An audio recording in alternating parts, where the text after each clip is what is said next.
지난주엔 경제와 역사 요거 할만하다 싶더니만 산 넘어 산이라고 오늘은 경제와 영화의 조합입니다. 박시동 경제평론가, 이다혜 영화 전문기자 모셨습니다. 두 분 안녕하세요. 네, 안녕하세요. 두 분은 전에 뵈신 적이 있나요? 오늘 처음 뵀습니다. 네, 처음 뵀습니다. 예. 그러니까 저희가 이게 새로운 미팅을 주선하는 건 그런 느낌이에요. 계속 나오신 분들이 다 처음 뵙다고 이분들. 네네네. 왜냐면은 본인의 영역이 아니면은 사실 좀 뵙기가 어렵잖아요. 네. 그렇죠. 저희도 새로운 시도니 우리 청취자 여러분들께서도 많이 조금 인내심을 가지고 미흡한 점이 있더라도 좀 양해를 부탁드리고요. 자, 조금 뭐 이런저런 얘기해 보겠습니다. 영화 네. 전문 기자를 어느 정도 하셨죠, 이다혜 기자님은? 전 2000년도부터 했으니까요. 이제 한 20년, 24년 정도 됐네요. 네. 24년이면은 뭐 웬만한 영화와 뭐 다 보셨겠네요. 사실 그 기간이 중요했던 게 한국 영화가 한참 상승기에 있던 시기에 맞아요. 기자 활동을 한 거여가지고 아무래도 좋은 영화들 많이 보고 감독님들도 많이 뵙고 그랬던 것 같습니다. 경제에 관심은 좀 있으신가요? 경제에 관심이 있다면 제 생활이 훨씬 더 풍족했을 것이다 라는 생각하고 있고요. 예, 하지만 관심은 있지만 알지 못한다. 경제평론가라고 꼭 부자는 아니에요. 네, 어떻게 부자십니까? 재밌는 얘기 해드릴게요. 그러니까 네. 여러분들이 잘 아시는 그 윤일상 작곡가님 있잖아요. 윤일상 작곡가님. 그분하고 이제 사적으로 만났는데 본인은 수많은 경제 전문가들을 만났는데 그 사람들 돈 버는 거 아니더라. 그래서 제 계좌를 오픈하기 전까지는 저의 권위를 인정하지 않겠다. 그런 적도 있었습니다. 아, 그렇군요. 그래서 살짝 보여드렸더니 인정하시더라고요. 거기까지 말씀드리겠습니다. 조만간 밥은 한번 우리 평론가님이 쏘시는 걸로 그렇게 알겠습니다. 자, 본격적으로 얘기를 하겠습니다. 일단 오늘 이제 영화도 하나 가져오셨고 오늘 주제는 또 이제 예비비 사용 내역이에요. 한국일보가 윤석열 정부 2년치 예비비 사용 내역을 단독 입수해 공개를 했는데 지금 제목이 이거예요. 국가 비상금 1순위는 용산 이전과 해외 순방. 나라 돈이 쌈짓돈이냐 윤 정부 예비비 남용에 야당은 국정조사 주장도. 자, 오늘의 칼럼 주제 국가 비상금으로 해외 순방입니다. 일단 예비비가 뭐냐 이걸 모르시는 분들이 많아서 좀 설명 좀 부탁드릴게요. 이 국가 예산을 정하는 것은 사실 법률로 정확하게 절차라든지 목적이라든지 이런 게 정해져 있어요. 국가재정법이라고 있는데요. 네. 여기 항목 중에서 아예 예비비라는 항목이 따로 있습니다. 그럼 어떤 목적으로 그 예비비를 운영해야 되는가? 사실은 국회에서 미리 허락을 받고 사전에 심의를 득한 예산 그런 게 아니고 부득이하게 국회의 승인을 받을 정도까지 시간이 없을 때 급하게 써야 된다라든지 그런 경우에만 정말로 긴급하게 쓸 수 있도록 예를 들면은 전염병 대책, 자연재해 대책 같은 그런 특정 목적에 쓸 수 있도록 전체 이제 일반 예산으로 치면은 약 1% 이내에서만 편성하게 되어 있는 그런 비용이 바로 예비비가 되겠습니다. 그러면은 국가 예산이 보통 한 뭐 600조 원 좀 매년 늘어나고 있지만 그러면은 뭐 6조 원 안쪽으로는 정부가 긴급하게 쓸 수 있다는 얘기네요. 그렇죠. 아니 근데 그 6조 원 안쪽 예를 들면 1% 이내로 두라 이렇게 되어 있는 거지 그걸 쓰라는 건 아닙니다. 쓰라는 건 아니고. 그래서 올해 같은 경우에는 예비비가 한 4조 2천억 정도로 편성 현재 되어 있고요. 그걸 갖고 있어야 갑작스러운 자연재해라든지 정말 국회 승인을 기다릴 수 없다 급하게 쓸 거 아닙니까? 다 쓰라고 돼 있는 건 아닙니다. 그런데 이제 1%의 규모를 가지고 있으라고 하는 것을 놓고 그걸 내서 다 쓰라는 것도 문제지만 그럼 어떻게 쓰라고 되어 있는 것도 사실은 이제 법적으로나 행정학적으로는 이미 다 증명이 되어 있고 뭐 다수설 소설 할 거 없이 딱 정해져 있습니다. 근데 지금 문제가 되고 있는 거는 우리가 당연히 알고 있는 학계에서나 국가재정법상으로 정해져 있는 예비비의 사용 목적을 어긋난 비용이 지금 집행된 거다라고 해서 지금 비판이 일고 있는 거죠. 그렇군요. 아까 말씀하셨다시피 급작스러운 전염병, 뭐 코로나19 같이 아니면 자연재해 이렇게 해서 언제 국회 승인을 받을지 이런 기간이 조금 오래 걸리는 이런 상황에서 긴급하게 이제 쓰라는 건데 이번에 좀 사용 내역을 좀 봐야 될 것 같아요. 어떻게 썼습니까, 정부가? 지금 사용 내역 주로 밝혀진 걸 보니까요. 대통령의 외교활동 경비 지원으로 무려 328억. 쉽게 말하면 해외 순방 가는 데 돈 썼다는 얘기입니다. 또 하나는 그 해외 순방 이제 당연히 부속되는 비용, 기자들 운영하니까 프레스센터 같은 것들 운영하는데 한 76억 정도 썼고요. 그다음에 이제 정상회의 관련해서 경호 비용으로 한 50억. 뭐 이런 것들로 해서 총 아무튼 해외 순방 관련해서 한 500억 정도, 530억 정도가 쓰여진 걸로 보이고요. 뭐 대통령실 이전 참 말도 많고 탈도 많았던 그 용산 대통령실 이전 관련해서도 약 650억 정도가 사용된 걸로 현재 보입니다. 그래서 그러니까 이게 청와대에서 용산 대통령실로 이전하는데 이 정도가 쓰였다라는 거죠. 네네네.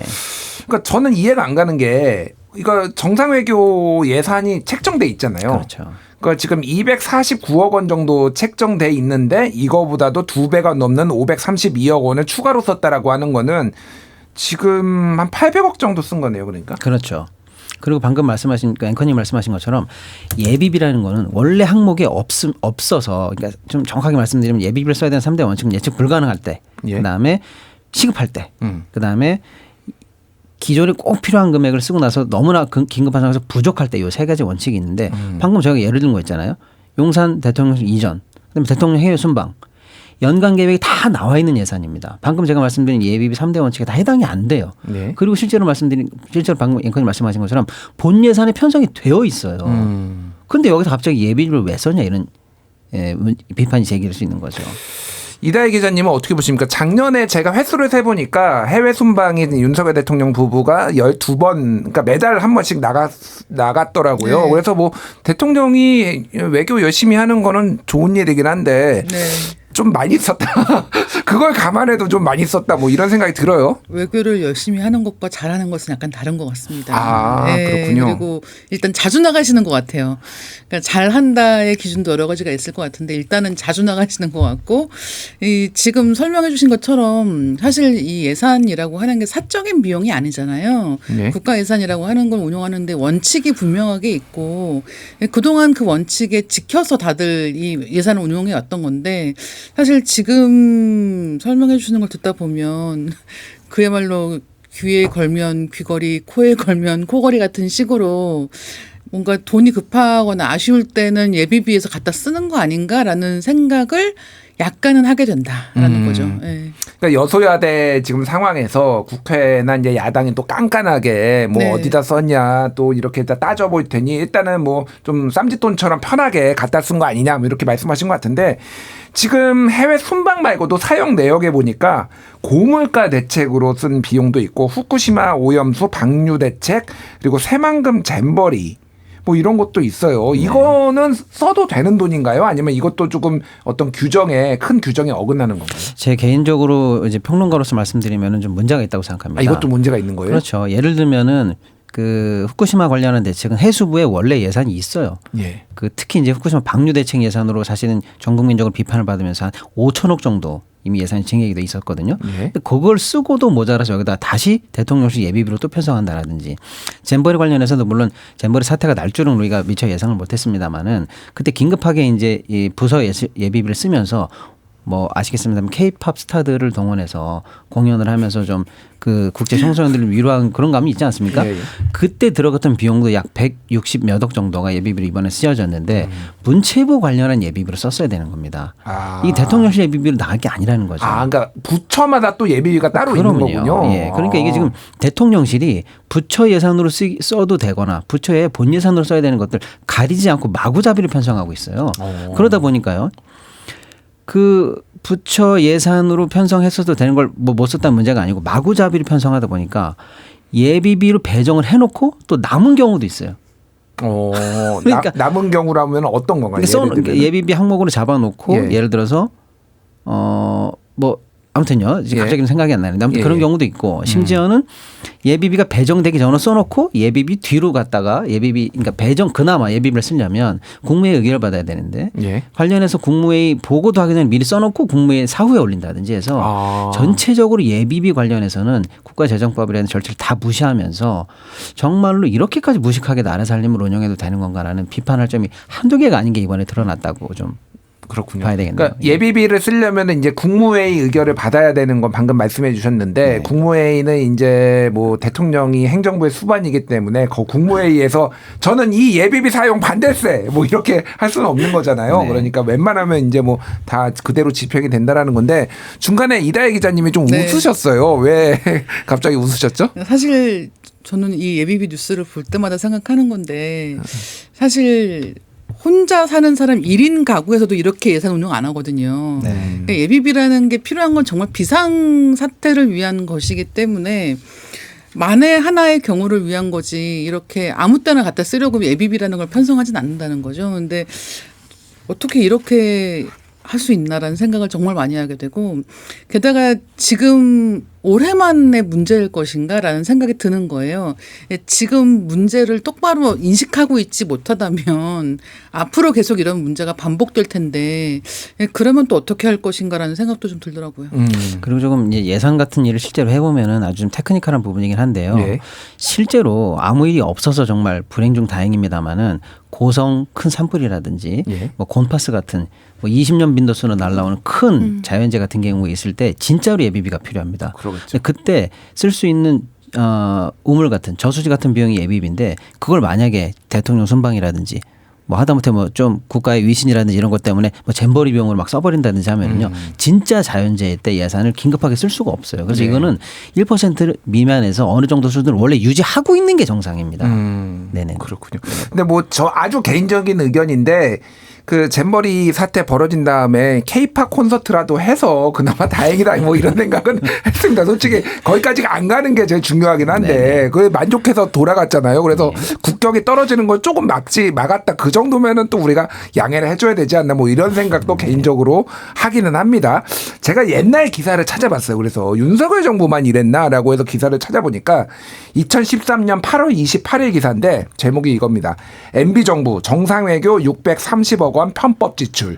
그래서 MB 정부 때 이명박 정부 때도 이렇게 정상외교하면서 예비비를 막 썼다 그래가지고 국회에서 이제 질타를 한 게 있는데 이게 제가 이제 궁금한 게 그러면 이거를 일단은 다 쓰잖아요. 네. 그러면 이거를 국회나 이를테면은 뭐 다른데 시민사회단체나 이런 데에서 언제 어떻게 썼는지 지출 내역을 언제 알 수 있는 거예요, 그러니까? 그 예비비 관련해서 이제 국가재정법이나 예비비 편성 관련한 지침 등등에 따르면 국회에 다음 해에 5월 정도까지 5월 31일까지 보내서 승인을 받으면 된다 이렇게 되어 있어요. 그러니까 사후 승인. 예, 회계년도로 당해년도가 끝나자마자 또는 동시에 아니면 집행이 끝나자마자 국회에 승인을 받는 건 아니고 그 해를 마감하고 그 다음에 5월 말까지 국회를 보내도록 되어 있습니다. 국회에 보내도록 되어 있기 때문에 사실은 즉시 공개가 안 되는 측면 때문에 이 불투명성도 좀 강화되는 측면이 있습니다. 바로바로 잠깐만 알았어야 제가 되는데요. 그러니까 좀 예를 들면 2023년에 쓴 거는 2024년 5월 31일까지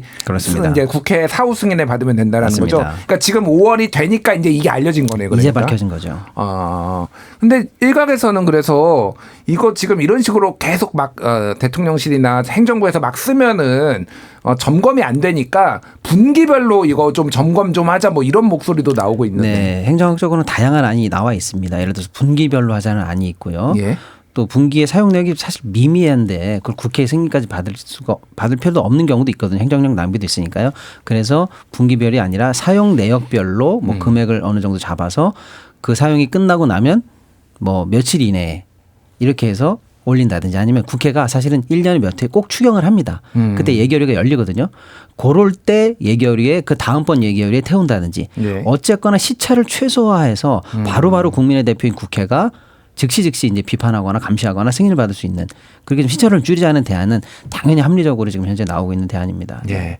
역시 이제 핵심은 투명성인 것 같습니다. 네. 그래서 이거를 뭐 예비비를 쓰는 것 자체를 막을 수는 없으니 이제 얼마나 감시를 국민들이 할 수 있느냐 이런 건데 뉴스 이면에는 세상에 드러나지 않는 것도 있고 특히 이제 고위층 이 네. 권력 관계들이 굉장히 좀 내밀한 얘기들도 많이 있잖아요. 이 대목에서 우리 이제 이다혜 기자님이 영화를 한 편 가져오셨는데 네. 되게 궁금합니다. 어떤 영화 가져오셨죠?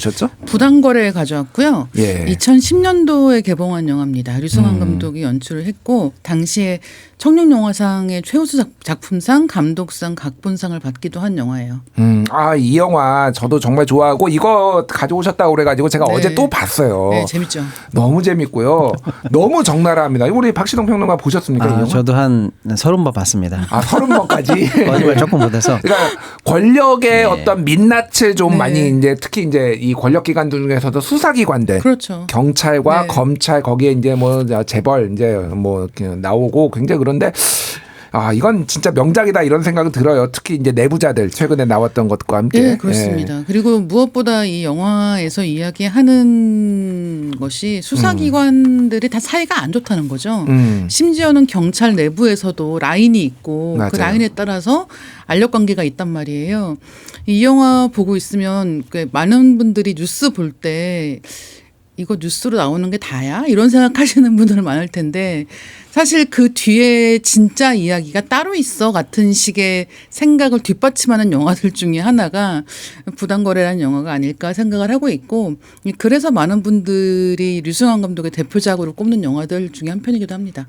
아니 제가 그리고 예전에 이제 언론사에 있을 때 신문사에 있을 때 제가 2005년, 2006년에 경찰청을 출입을 했어요. 한 2년 동안. 그래서 이제 경찰에 대해서 좀 많이 아는 편인데 사실 이 영화가 나온 다음에 이 리얼리티가 좀 상당히 뛰어난 부분이 있다. 뭐 그렇죠. 일부는 좀 과대 좀 이렇게 영화적 극적 좀 포장이 있었지만은 예를 들면은 경찰대 출신이 중용돼 가지고 네. 비경찰대 출신이 매번 물 먹는 거 이거는 그 당시에 경찰 내부에서 정말 부글부글 끓었거든요. 예.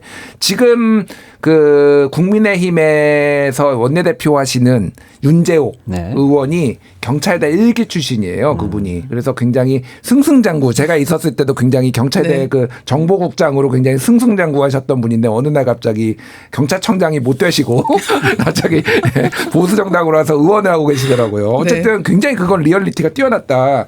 그런데 이 영화가 경찰들이 제일 싫어하는 영화 1위로 또 꼽혔다. 이런 내용도 있어요. 네, 당시에는 너무 경찰을 부정적으로 그렸다라는 측면 그리고 이 이야기에서 이제 결말 부분으로 가면 경찰하고 검찰하고 서로 이제 이 맞대응을 하다가 어느 한쪽으로 약간 추가 기우는 것 같은 느낌이 있단 말이에요. 그리고 경찰 쪽에서는 문제가 된 사람들이 굉장히 어려운 상황에 처하고 마지막에는 죽음에까지 이르는 사람들도 있는데 그것에 비하면 이 검찰이 미꾸라지처럼 빠져나가고 이 모든 문제로부터 벗어나는 거 아닌가라는 생각을 하기도 하는 것 같아요. 말씀하신 것처럼 당시에 경찰들이 가장 싫어하는 영화다. 너무 부정적으로 그랬다라고 했지만 사실 이 이후에 류승환 감독이 베테랑을 만들면서 예, 다시 어떻게 보면 분위기가 반전된 거 아닌가라고 생각을 하고 있습니다. 그렇죠. 베테랑에서도 황정민 씨가 나왔죠. 네, 그렇죠. 근데 아니 그리고 이 베테랑이라는 영화가 이번에 2가 또 나오거든요. 칸 영화제로 영화가 가는데 사실 베테랑 같은 경우는 또 정반대로 정의의 사도 같은 식으로 이야기를 하는 거잖아요. 예. 네, 그래서 좀 이 두 편의 영화가 재미있는 비교 쌍인 것 같아요. 뭐냐면 베테랑은 완전히 히어로 영화 같은 느낌으로 얘기가 흘러가거든요. 예. 근데 그것에 비하면 이 영화 같은 경우는 부당거래에서는 완전히 경찰이 문제의 핵심일 수 있다 같은 이야기를 굉장히 적극적으로 해준다는 것도 재미있었고 무엇보다도 경찰, 재벌, 검찰 이런 관계성을 어떻게 풀어가느냐라고 하는 것들도 이 영화의 관람 포인트가 아니었나 생각을 하고 있습니다. 저도 그 방금 그건, 기자님 예. 말씀 들으니까 이제 생각이 나는데 저희가 좀 전에 예비비 얘기를 했었거든요. 예. 근데 그거는 사실은 국민의 혈세를 다른 곳에 펑펑 쓰고 자기네들끼리 몰래 쓰고 자기네들끼리 절차 무시하고 방망이 치고 막 이런 거 아니겠습니까? 네. 밀실에서 이게 저는 부당거래라고 봤는데 그렇죠. 지금 이 영화는 검찰이 경찰이랑 거래하고 또 범인이랑 경찰이랑 거래하고 그렇죠. 이게 부당거래다라고 네. 얘기하고 있는 거거든요. 네네. 어떻게 보면 권력의 속성 내에서 돈을 다루고 부당거래를 하고 또는 이제 범인이나 수사를 놓고 부당거래를 하고 해서 본질은 방금 우리 현실을 냉정하게 보여주는 이 두 네네. 가지가 다 일맥상통하는 부분이 있다 이렇게 좀 생각이 듭니다. 네, 맞습니다. 영화 줄거리 간단하게 소개를 드리면 네. 이 영화 속에서는 연쇄살인 사건이 하나가 등장을 합니다. 근데 이제 연쇄살인 사건이 워낙 관심을 모으고 있으니까 경찰 내부에서는 어떻게든 해결하라는 거죠. 그러니까 수단과 방법을 가리지 말라는 건데 여기에서 이제 황정민 씨가 연기하는 배역이 생각해낸 거는 그러면 배우를 세우자라는 거예요. 그러니까 가짜 범인을 내세워서 네. 이 사건을 종결짓자라고 생각을 합니다. 그럼 거기에 맞춰서 이제 누군가를 세우는 거죠. 근데 그런 사건이 하나가 있고 또 한편으로는 검사인 이제 류승범 씨가 어떤 재벌 회장과의 관계가 있는데 골프장에서 골프를 치다가 이 회장이 갑자기 죽게 되는 거죠. 예. 누군가에 의해서 살해를 당하는데 이런 상황 속에서 이들이 서로서로 얽히는 과정이 이 영화의 중심에 있다고 보시면 되고 사실 영화 보시면 모두가 서로를 녹취하고 있어요. 저는 이게 굉장히 재미있는데 아마 2000년대 후반에 이제 이런 뭐 스마트폰 같은 게 나오면서 어떤 사건에나 마찬가지인 것 같아요. 우리가 지금 뉴스에서 보는 모든 사건에서 녹취 기록들이 등장을 하죠. 이 영화도 마찬가지입니다. 그리고 그 녹취 기록들을 가지고 거래를 하려고 하고 부당한 거래를 하려고 하고 누군가는 성공하고 누군가는 실패하고 이렇게 나아가는 이야기죠. 그러니까 저는 이 영화가 상당히 리얼리티가 좀 높았다라고 하는 게 그게 뭐가 있냐면은 검사들한테 영감님이라고 부르는 게 있어요. 네. 거기에서 이제 황정민 씨가 그래서 경찰이죠. 우리 영감님께서 자기 이제 추적했던 네. 이제 그 검찰 수사관 그 사람을 이제 붙잡은 다음에 우리 영감님이 또 심기가 불편하실까봐 이렇게 하는데 이게 사실 중앙에 있는 이런 뭐 서울중앙지검이나 뭐 이런 데서는 영감님이라고 안 하는데 지역으로 내려가면은요. 예, 진짜 영감님이라고 부릅니다. 지금은 어떤지 모르겠어요. 아니, 제가. 그래서 영화에서 되게 재밌는 게 지금 말씀해주신 그 대사가 그 영감님이라는 말을 듣고 류승범 씨가 굉장히 기분 나빠요. 기분 나빠요. 예, 왜 그런 식으로 나를 뭔가 낮춰보는 것 같다라는 식으로 이야기를 한단 말이죠. 근데 이제 그런 식의 뉘앙스를 잘 담아낸 게 이 영화고 참고로 말씀드리면 이 부당거래라는 영화가 원래 이제 류승환 감독이 자기가 만든 시나리오로 찍는 영화들이 많았는데 이 작품 박훈정 씨가 썼습니다. 근데 박훈정 신세계 아닙니까 신세계? 네 맞습니다. 신세계 만든 감독님이고 원래는 시나리오 잘 쓰기로 유명했던 분이란 말이에요. 그래서 이제 그런 식의 뉘앙스, 말장난 이런 것들도 꽤 들어가 있죠. 근데 유머는 없고 그 말장난이라는 게 굉장히 그 은어들을 많이 사용해서 이 작품을 완성한 것 같아요. 박훈정 감독은 느와르 장르를 굉장히 잘 쓰시는 분이네요. 예, 맞습니다. 그러니까 예. 예, 그렇군요. 근데 이제 영화들은 이렇게 보면은 이제 경찰이 이제 뭐 이렇게 통쾌하게 잡는 경우도 있지만 이거 같은 경우에는 조금 권력의 어떤 부정적인 면들을 좀 많이 보여주는 것 같아요. 그렇죠. 이런 거하고 좀 비슷한 영화들이 또 있을까요? 사실 저는 한국에서 너무 많은 뭐 내부자들 같은 영화도 마찬가지라고 생각을 하고요. 한국에서 만들어진 영화들 중에서 2010년대 후반부에 이런 영화들이 특히 많이 만들어지지 않았나라고 생각을 좀 하는 편입니다.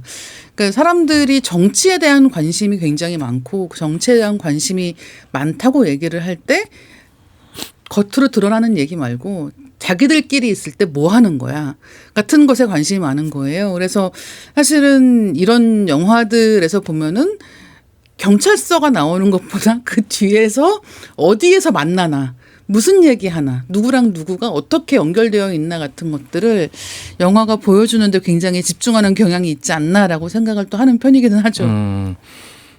이 영화가 상도 많이 받은 영화 아닙니까? 상 많이 받았죠. 예. 네, 청년영화상도 받았고, 근데 영화 상을 받은 것만큼이나 사실 관객이 그렇게 많지는 않았어요. 260만 정도 들었거든요.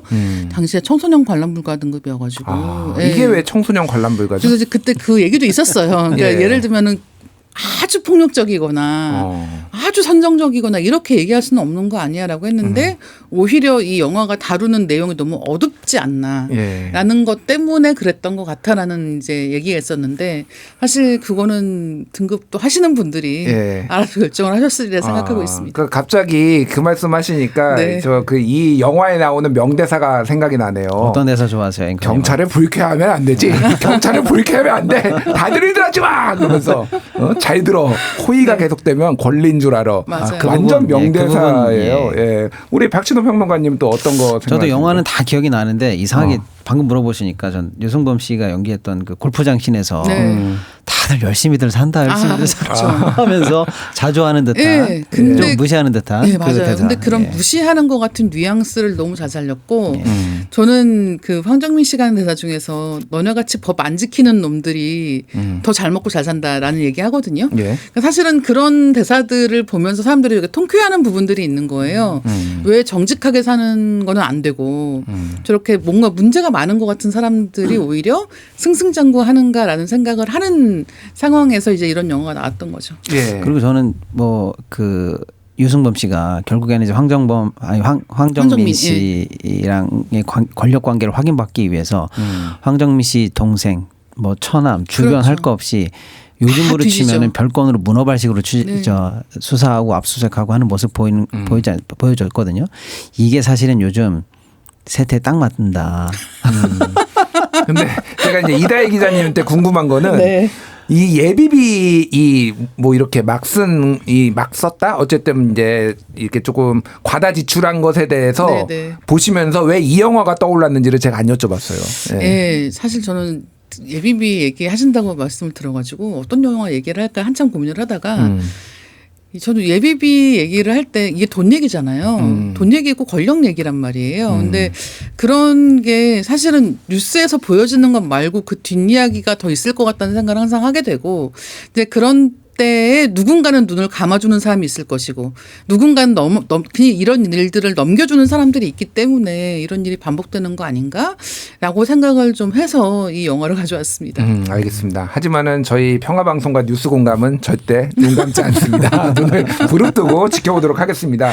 자, 영화 얘기 잠깐만 영화계 얘기할게요. 앞에서 잠깐 얘기를 했는데 범죄도시 4가 흥행이 잘 되는 거는 굉장히 네. 좋은 일이긴 한데 네네. 스크린 점유율이 80%가 넘었다. 네. 이거는 좀 과한 거 아니야? 한국 영화의 위기다라는 얘기가 많이 나오는데 이다혜 기자님은 어떻게 보십니까?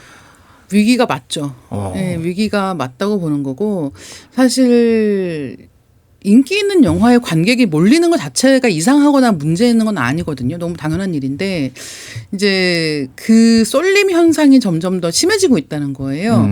근데 지금 한국의 모든 산업에서 쏠림 현상이 심해지는 것 같아요. 그러니까 아주 비싼 거 다음에 아주 싼 거 양쪽으로 이제 완전히 갈리는 이제 그런 것처럼 영화계에서는 아주 인기 많은 영화, 그다음에 나머지 정말 관객이 들지 않아서 고군분투하는 영화 이렇게 완전히 갈리고 있는 상황이고 네, 그런 상황에서 이제 영화계에 딜레마가 있는 거죠. 예를 들어서 범죄도시가 잘 된다고 하면 범죄도시 보러 극장에 온 사람들이 다른 영화도 보러 오면 좋겠다라고 생각하는 마음이 있는데 실제로는 무슨 일이 벌어지고 있냐면 범죄도시에만 관객이 몰리고 다른 영화들에는 그만큼 스포트라이트가 가지 않고 있는 상황인 거예요. 네, 그래서 지금 어떤 영화를 기획해야 되는가에 대해서 영화계 내부에서도 굉장히 갈등이 많은 상황이고 더 크게는 사실 지금 찍고 있는 영화가 너무 없습니다.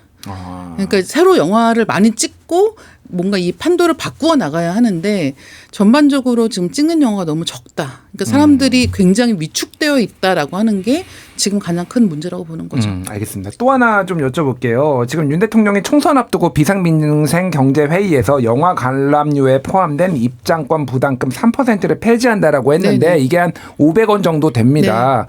근데 이거가 결국은 정부 예산으로 대체를 한다라는 거고 전 궁금해요. 500원 내리면은 극장 갈까? 뭐 이런 생각이 드는데 어떻게 박시동 평론가님 어떻게 보십니까? 네, 저는 일단은 굉장히 부정적으로 방금 그 말씀하신 그 발표를 봤어요. 왜냐하면 그 보조금을 이제 영화 발전 맞아요. 보조금 네. 말고도 여러 가지 보조금이 네. 그때 있었는데 이걸 예. 동시에 다 폐지한다고 하면서 폐지 18개, 감면 14개 해서 한 2조 원 정도의 보조금을 없애면서 거의 그림자 조세 같은 굉장히 나쁜 거를 저희가 국민들 여러분들 위해서 없앴습니다라는 식으로 마치 굉장히 잘한 치적처럼 얘기했거든요. 근데 사실은 여기서 말씀드린 보조금이 이런 것들이 다 제 기능들이 있는 거예요. 방금 말씀드린 영화값 500원 그것 때문에 관객들이 가고 안 가고 하진 않거든요. 근데 그 500원이 쌓여서 만들어진 영화진흥기금으로 수많은 다양성 영화들이 만들어지고 새로운 영화 인력들이 첫 영화를 만들어내는 데도 많은 도움이 되고 있거든요. 근데 과연 그런 씨앗을 없애는 게 국가나 산업정책이나 영화정책에 맞는 거냐. 그 500원 이 중요한 게 아니거든요. 특히 이제 이런 비판이 가해지니까 뭐라고 정부가 얘기하냐면 그 500원 없애도 국민 여러분들로부터는 저희가 없애지만 정부 일반 예산으로 지원해서 기금 살려내겠습니다라고 하는데요. 내년 예산 편성 지침을 보면은요. 지금 일반 예산 중에 특히 이제 재량 예산은요 14% 이상 깎이게 되어 있어요. 신규 사업이 늘어날 여지가 거의 없습니다. 이 약속 못 지킬 것 같아요. R&D 예산은 내년에 많이 늘리겠다고 하셨는데. 아니요, 그것도 작년보다는 늘어난다고 일단 원칙적으로는 선언했습니다만 원복이냐 복원이냐라고 다시 한번 물어봤을 때 그 어느 정부 당국자도 그거 확언해 준 적이 없습니다. 그러니까 아직 지켜봐야 20% 됩니다. 가까이 삭감을 했잖아요. 그렇죠. 4조 6천억 정도 삭감이 됐는데 그거 최소한 복원이라도 되는 거냐라고 했을 때 그거 장담한 당국자 멘트 하나도 없습니다. 지금까지. 그렇군요. 이게 그러니까 이다혜 기자님은 어떻게 보세요? 이거? 말도 안 되는 소리다. 일단. 그래요? 네.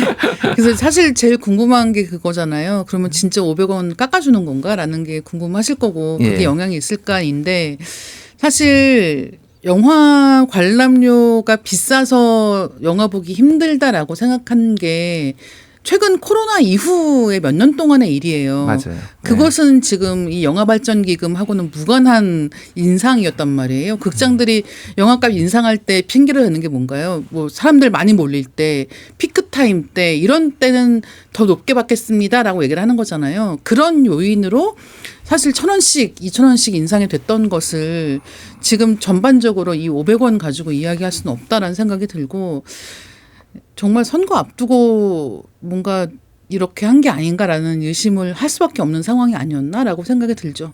실제로 어떠한 긍정적인 효과도 없는 그런 대책이라고 생각을 합니다.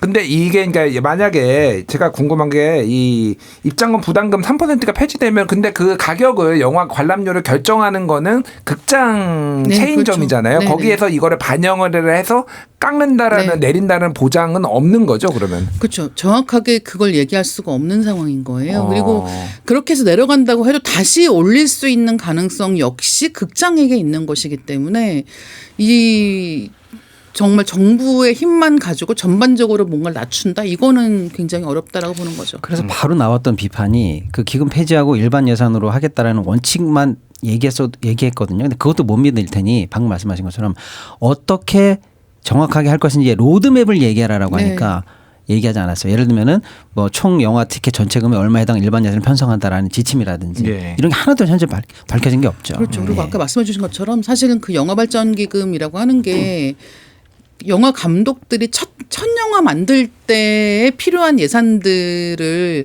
각종 심사를 통해서 지원하는 경우가 많았단 말이에요. 근데 이제 그런 기금들이 없어진다고 하는 거는 지금 여러 가지 면에서 어려움을 처해 있는 한국 영화계에서는 굉장히 안 좋은 소식이었죠. 알겠습니다.